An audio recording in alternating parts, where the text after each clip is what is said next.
Welcome to Discovery Tour by Assassin's Creed, Ancient Egypt.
Welcome to Alexandria, planning of the city.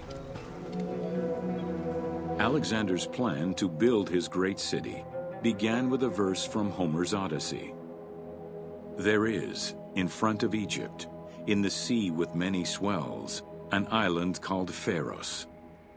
Guided by these clues, Alexander the Great founded his future city at the western end of the Nile Delta.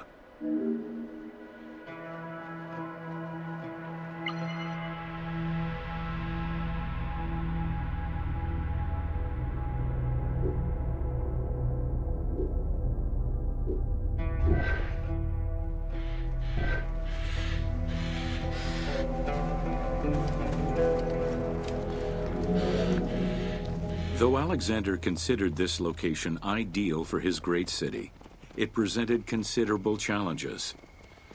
Too difficult to access during storms, the surrounding swamps threatened disease, and the limestone soil prevented the growth of healthy crops.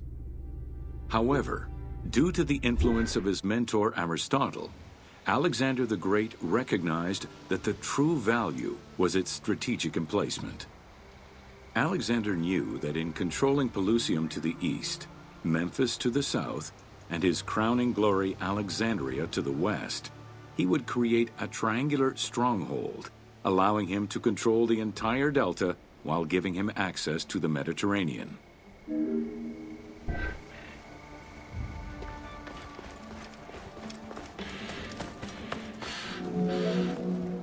The Great Walls of Alexandria had a humble beginning. Lacking chalk to outline the future city's foundations, architects were forced to use flour instead. Clouds of migrating birds swept down and ate the flour, erasing the plans. This prompted Alexander to seek guidance from the oracles, who reassured him that his future city was destined to feed a large population.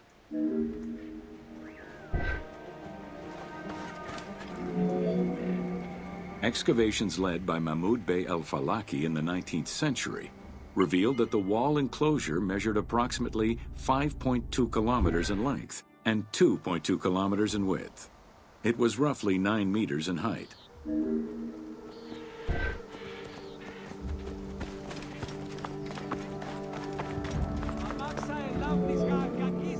These formidable ancient walls would resist a number of attacks, including fending off the king of Syria in 169 BCE. It wasn't until 295 CE that they eventually fell to Roman Emperor Diocletian, and this only after 8 months of relentless assault.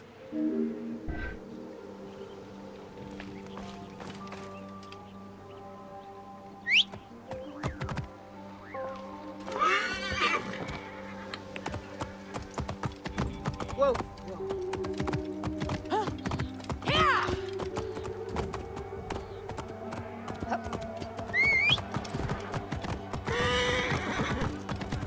Whoa! Alexandria's principal architect Dinocrates, chose a Hippodamian grid plan. The grid maximized functionality, with wide straight roads and canals running beneath them. Alexander recognized the military value of the city's design.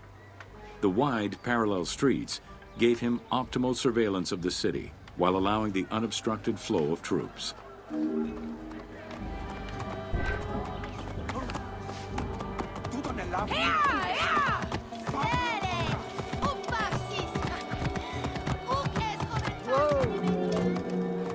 A central corridor ran from the Mediterranean's north port down to Lake Mareotis to the south. This thoroughfare acted as an unobstructed link for commercial trade and travel between the two ports. Many of the streets were bordered with grand buildings and parks, including Canopic Street, with its impressive gate bordering the eastern end.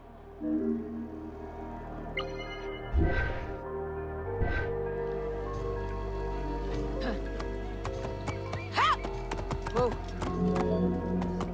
Alexandria was most likely built upon an already existing Egyptian village.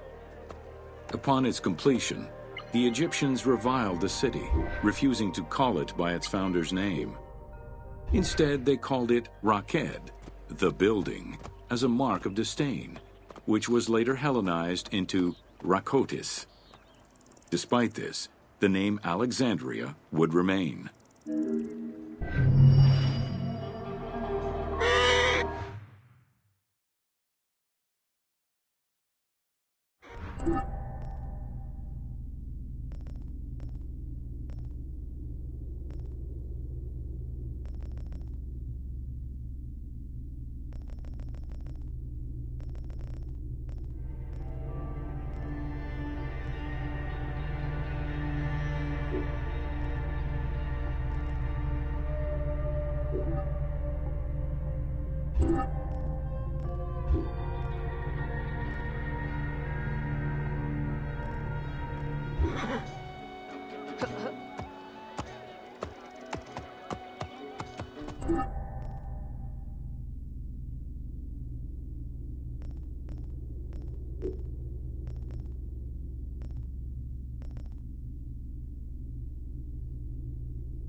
Welcome to The Origin of the Pyramid.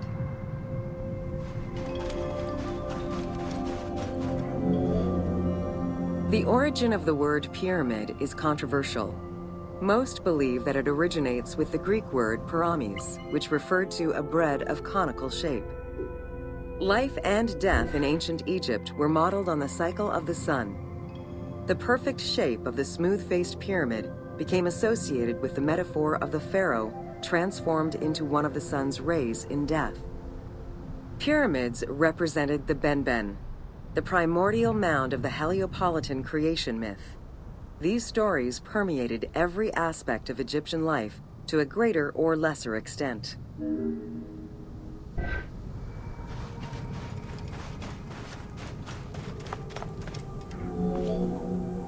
During the pre-dynastic period, the development of funerary practices was different depending on whether one was located in Lower Egypt or Upper Egypt. Well before the pyramid, there was the burial pits. It is on the site of Merimde Beni Salome in Lower Egypt that we find the oldest funerary site, dating back to 5000 BCE. Study of the tombs revealed that the bodies of the deceased were deposited in a shallow grave in a fetal position. Though a few objects were recovered from these graves, they offered no insight as to the social class of those interred within.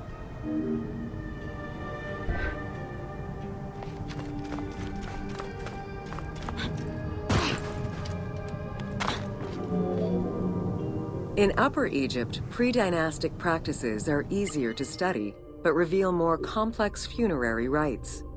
They are divided into two cultural phases, Badarian and Nagada. The Badarian phase ranged from 4400 BCE to 3800 BCE. Small necropolises were discovered on the outskirts of villages, revealing the emergence of a funerary cult. The bodies of the deceased were lowered into an oval grave and covered with goat or gazelle skins. Items needed in everyday life were added alongside the body.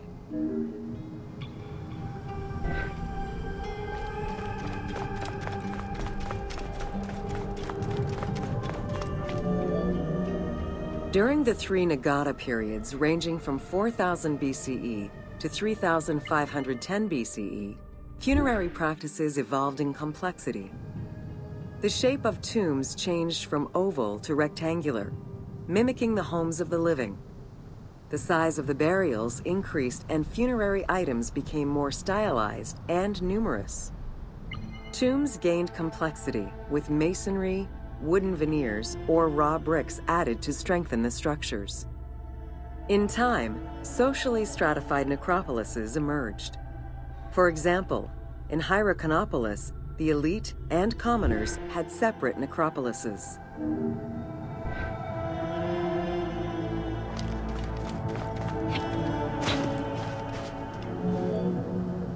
The term mastaba, meaning massive bench in dialectal Arabic, refers to a form of funerary architecture that was present in Egypt from the Archaic period to the Middle Kingdom. An evolution of the burial pit, mastabas were generally composed of two parts.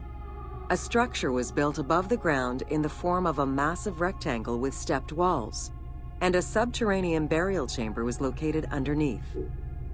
Smaller mastabas often surrounded the much larger tomb of the king. These generally held the remains of the king's relatives and courtiers.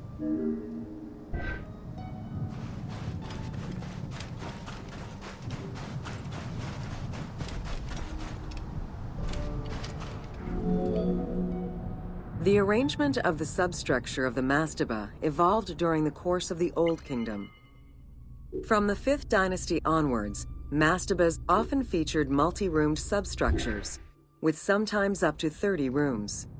Also, the quantity and quality of decorated surfaces increased noticeably, as well as the number of statues found within.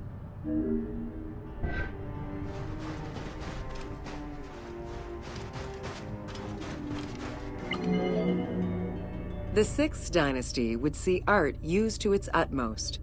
The entire surface of a mastaba would be covered in scenes of daily life, illustrating the prosperity of those lucky enough to comfortably spend eternity near the pyramid of a pharaoh.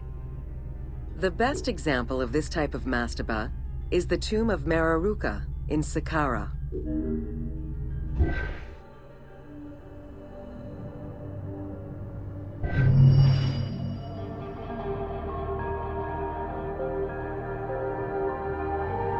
There is so much to discover.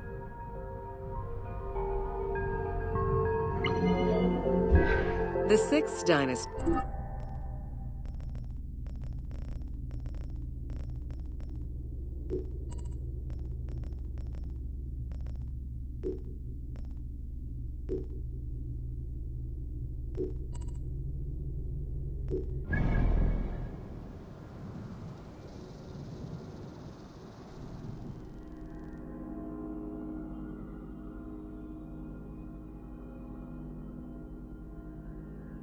Would see art used to its utmost.